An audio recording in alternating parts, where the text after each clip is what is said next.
This morning, a 71-year-old man passed away quietly in his sleep.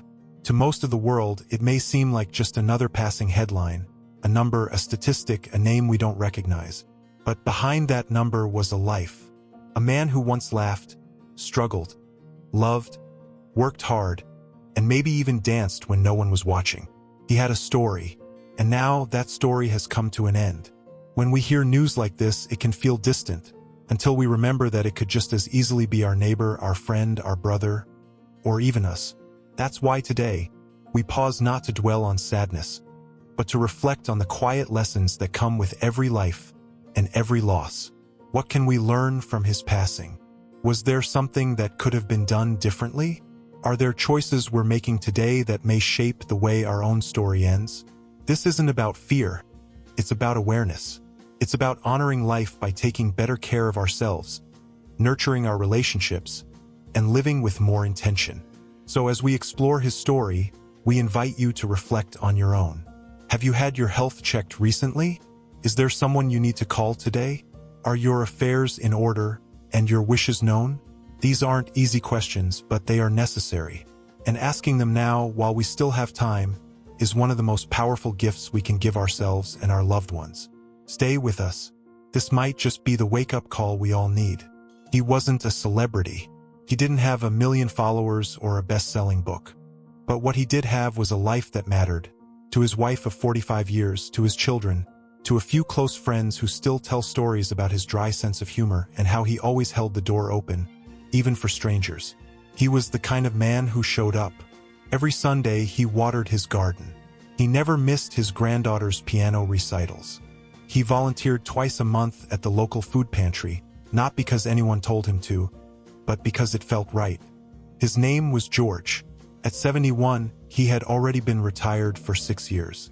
He had plans, travel, a small woodworking project in the garage, more time with the people he loved.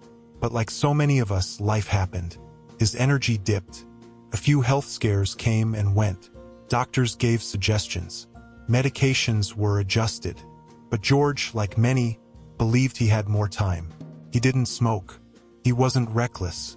But he did what a lot of older men do.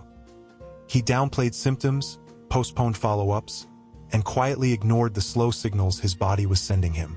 And so, this morning, George quietly left this world in his sleep. Peaceful, yes, but also unexpectedly early.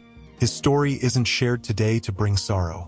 It's shared because so many of us are living like George, carrying on with the best intentions, but postponing the little things that could make a big difference later.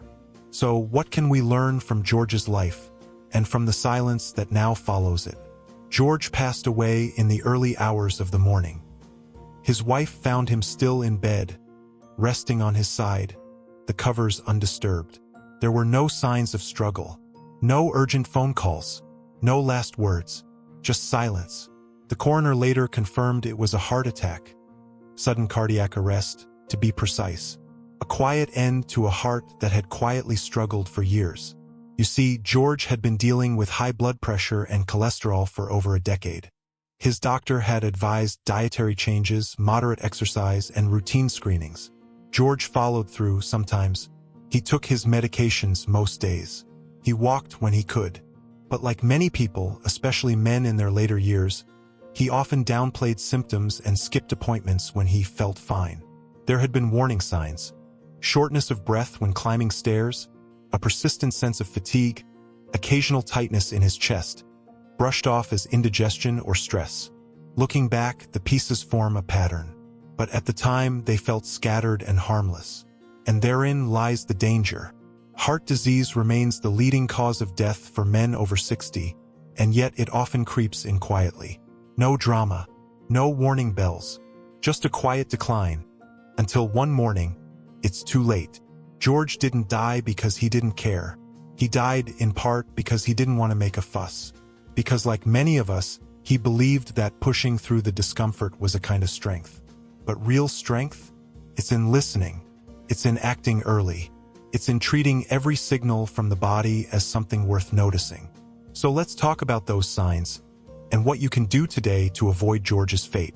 George's passing is a sobering reminder that health isn't something we can afford to put on the back burner. especially after 60. Aging may be natural, but neglect doesn't have to be. So what can we learn from his story? First, listen to your body.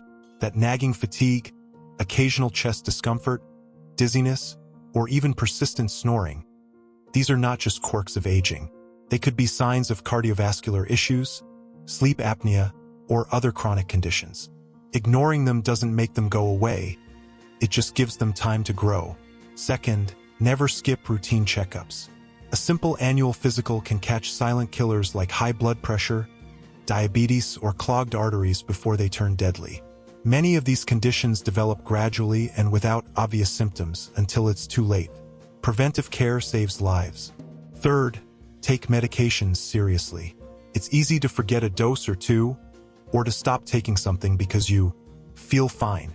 But medications for blood pressure, cholesterol, or diabetes are designed to work consistently. Missing doses weakens that protection. Fourth, stay active, even modestly. A 30-minute daily walk, some light strength training, or even stretching can improve circulation, support heart health, and boost energy levels. Movement really is medicine, especially in our later years. And lastly, don't tough it out in silence. Talk to your doctor. Share your concerns with family. Getting older doesn't mean becoming invisible. It means being more proactive, not less. George's story could have ended differently. And that's the hardest part, knowing that small changes might have added years to his life. The good news? It's not too late for us. These lessons are not just his legacy. They can be your lifeline. George's passing isn't just a health story. It's a human one. Because when someone dies, especially quietly and unexpectedly, it stirs something deeper in all of us. It makes us pause, reflect, and confront one of life's greatest truths. We are all temporary. That realization can feel heavy, even frightening, but it doesn't have to be. In fact, many people describe aging not as a decline, but as a deepening. A time when things start to matter more, relationships, meaning, inner peace. George had started to think this way in his later years. He talked more about his childhood. He cherished quiet mornings with his wife. He seemed to care less about being busy and more about being present. It was as if something inside him had begun to shift, a spiritual awareness that time is precious. And this is where so many older adults find themselves. Not afraid of death, but concerned about what they might leave behind. Did I love enough? Did I make a difference? Will they remember me well? These aren't medical questions. They're heart questions, and they deserve answers. The truth is, there's no right time to have these conversations. But there is a wrong time, and that's too late. So take a moment today. Reflect on your life. What are you holding onto that no longer serves you? Who do you need to forgive or ask forgiveness from?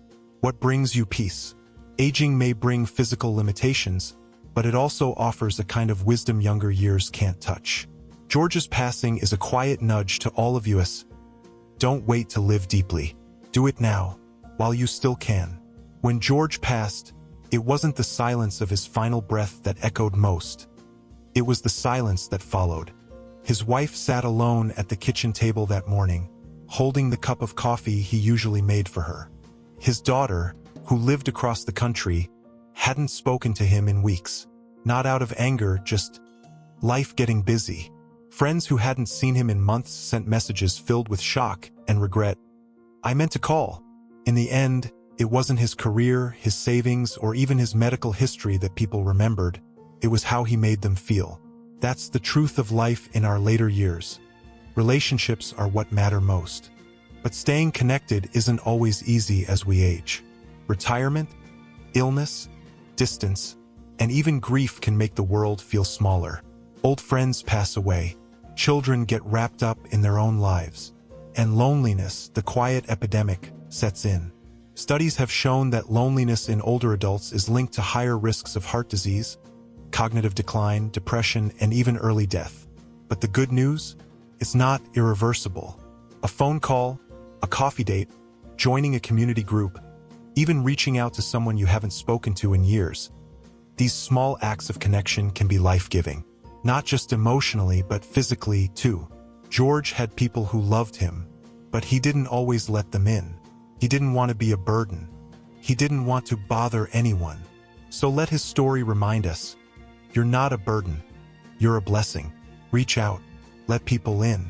Don't wait for a crisis to remind you how much you're loved. George is gone, but his story remains. And if there's one thing we should take from his passing, it's this: life is not guaranteed, but it is a gift. One that we unwrap every morning when we open our eyes. Too often we wait. We wait for the right time to take care of our health.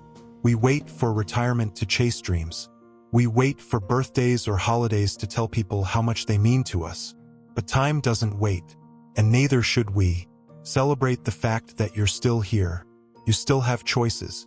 You still have moments. You still have the power to make a difference in your life and in the lives of others. Maybe today is the day you go for that walk. Call your son or daughter. Apologize. Forgive. Book that checkup. Laugh loudly. Say, "I love you." Or simply sit in silence and breathe, knowing that this moment is sacred because you're alive in it. George didn't get a chance to finish his plans, but you do. You can start eating better. You can take your medications consistently. You can move your body. You can nurture your spirit. You can love more fully and live more deeply, not someday, but now. Because one day, someone will speak your name the way we've spoken George's today. Let them say you lived with intention, that you took care of what mattered, that you didn't waste your time. Let George's quiet goodbye be your loud reminder. You're still here, so live like it. Thank you for spending these moments reflecting on George's life and the lessons his passing can teach us all. We don't share stories like his to bring us down, but to lift us up, to remind us that every day is precious, every choice matters, and every connection counts. If George's story has touched you, take a moment now to think. What is one small step you can take today to care for yourself or reach out to someone you love? Please share your thoughts or experiences in the comments. Your story might just inspire someone else to act. And if you found value here, consider subscribing and joining this community where we support each other through the challenges and joys of aging with grace, health, and purpose. Remember, life is fragile, but it's also beautiful. Let's honor it by living fully, loving deeply, and never taking a single moment for granted. Take care of yourself and those you hold dear. Until next time.